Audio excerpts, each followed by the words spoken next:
2022, first quarter of 2023, second quarter of 2023, third quarter of 2023. Tama.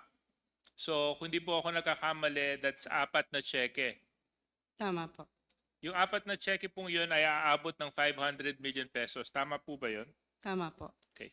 Ma'am, matanong ko lang bago ako tumulak sa susunod kong mga tanong. Sa nakalipas na mga hearings namin, kayo po ay pinadadalhan po namin ng imbitasyon. Tama po. Bakit kayo lang po kayo nag-desisyon na dumalo? Sir, as I mentioned po sa aking statement, the first invitation nakasama ako, I was only from September 23 to October 14.